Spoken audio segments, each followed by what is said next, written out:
Welcome to the Gentleman's Guide to Vampires. In this video we shall talk on Clan Assamite. Clan Assamite. So-called clan of assassins as named by other clans. It's a bit of an unfortunate stereotype that they are often seen as ninjas from the Middle East, for they have far more to offer vampiric society than mere murderers for hire, and yet it is occasionally a profile that they court. For as long as people view the Assamites as killers who will work for anyone, Camarilla and Sabbat both, they have various diabolical machinations going on in the background, back in their fortress city of Alamut, hidden somewhere in the Middle East. Clan Assamite history starts with a man named Hakim, an intelligent man, a fair and wise man, a scholar, albeit untrained, who was approached during the era of the Second City by one of the second generation, who wished to embrace him for his wisdom, his sense of justice. Hakim wanted none of it. He did not wish to be embraced. He could see that the status of vampires was one of corruption, one that he wanted no part of, and yet, when forced, he relented. After all, this member of the second generation wanted Hakim to be the judge of Canaanites, the judge of all Canaanites in the second city, and Hakim felt, who better to do it? So, he accepted the embrace and vowed that if he had to do this task, he would do it to the best of his ability, and so he did. Known as a fair judge, albeit a firm one, never sadistic, yet often lethal, many vampires were pulled before the judgment of Hakim and felt his sense of fair judgment. Some may call it wrath. And indeed, Hakim developed a great reputation as judge of Canaanites. Supposedly he had good relations with the antediluvians, the third generation founders of clans Gangrel, Ravnos and Bruja, although this is all conjecture, it being from a time immemorial. Likewise, it is said that he had great dislike and distrust for the clan founders of Nosferatu and Toreador, especially for the clan founder of Ventru. Why this is the case, few could say in this night, and yet it can quite easily be seen that clans such as Gangrel and Bruja are far more straightforward, whereas Nosferatu, Toreador and Ventru are always trying to manipulate, or always trying to get around people, and the Assamites, and especially Hakim, were very clean-cut individuals. If he had any faults, Hakim's was that he was restless and had a very short fuse. Often he would disappear for long periods of time, simply because he had been challenged or because he was frustrated, and he would disappear and he would travel and he would ponder for a very long time before coming back with an alternative conclusion. This would set some people's backs up. Indeed, it irritated the founder of Clan Salubri, Sorcerers, to such an extent an irreconcilable difference was formed between the two clans. Hakim proposed that the Assamites form a caste of sorcerers dedicated to wiping out diabolic vampires, the Bali. Sorcerers was aggrieved at this proposal, for he had his own warrior caste, the warrior Salubri, and he neither wished for competition, nor rivals, nor assistance in bringing down the Bali. Yet Hakim could not be persuaded, and so the two fell out over something seemingly so minimal, and it is something that Hakim was said to have regretted. After all, Sorcerers is known as one of the fairest antediluvians around, if you believe some rumours. The clan itself, after Hakim's multiple disappearances and his last recorded appearance in around the 1st century AD, resulted in a very different kind of clan to the one we know in these nights. The clan was divided into castes: warrior, sorcerer and vizier. The warriors, of course, being a martial caste, often skilled in the arts of murder and assassination. The Web of Knives, a small faction of the Assamites, was a school essentially dedicated to training Assamites into becoming the most lethal killers that they could be. Very effective, very efficient, working for any cost. The Sorcerer Assamites continued with their research into thaumaturgy, into their research into blood sorcery, in order to bring down the Bali, and yet their caste grew smaller and smaller without Hakim's guidance. And likewise the Vizier caste, at one point set up to be a social link between other clans, was falling by the wayside as time went on, as the Crusades developed, and Muslims, people in the Middle East, were constantly persecuted by the Christians of the West. The Assamites, their cradle was in the Middle East, in the lands of Arabia, and so they were naturally compelled to assist the Muslims. And it is not easy to tell when Clan Assamite began to fall under the banner of Mohammed, but by the time the Crusades came to bear, it was quite clear whose side the Assamites were on, and so at the same time as mortals were clashing swords and armour against each other, the Assamites were doing the same with Cainite masters, the Assamites on one side, the Ventru, Toreador, Malkavians and so on the other.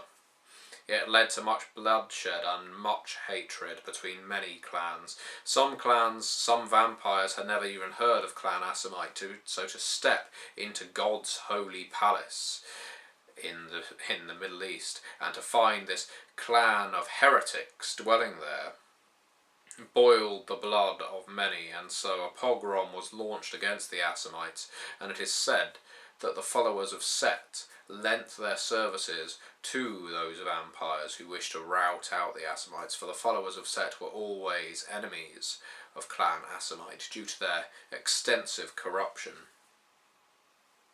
The Assamites were at a loss. Unfortunately for them, they had courted the reputation of being a band of very dangerous vampires, highly trained killers. Cainite society had forgotten all about the Vizier caste, the Sorcerer caste, the good works they had done against the Bali, the times that they had aligned themselves against the corruption of Rome and the corruption of Carthage. Despite the Assamites being in league with the Bruja at Carthage's height, it was said that the Assamites fled long before Carthage fell to demonologists.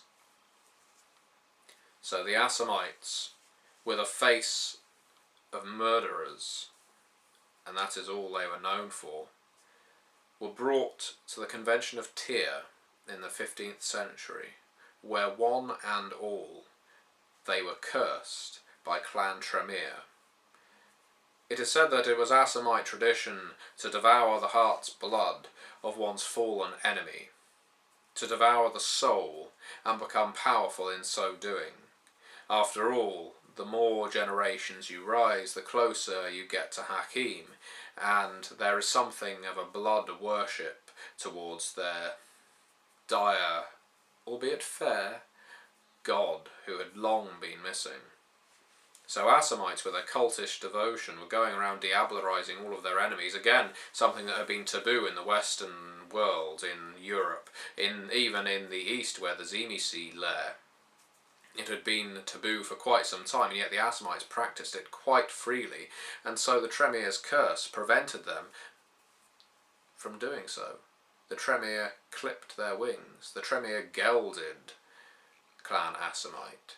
For Clan Assamite's strongest weapon, one of them, was the ability to manipulate the blood of other clans. Indeed, they have their own philosophical path, their own path of enlightenment that allows them to stave off that ravenous beast within, to control it and turn it into that ultimate predator, the path of blood, where the blood they take from others is sanctified and paid towards Hakim.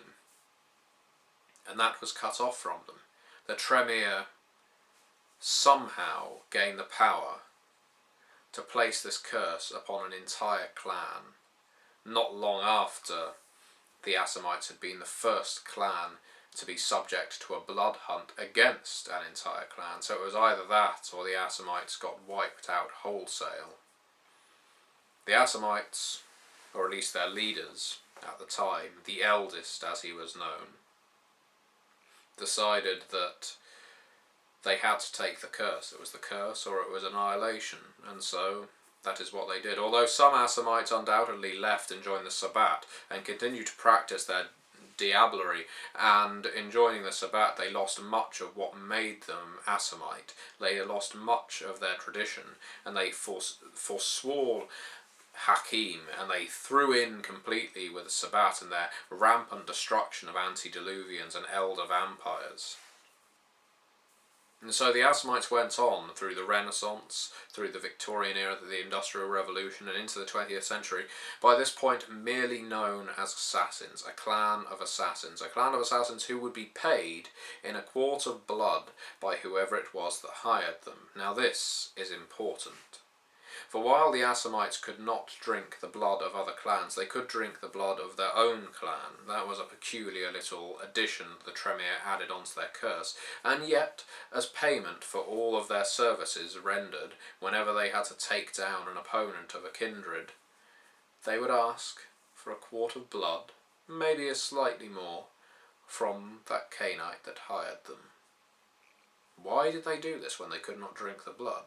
What was it they could do? It is said that with their discipline of quietus, it was possible for them to perhaps imbibe the blood in other ways, but it was never witnessed.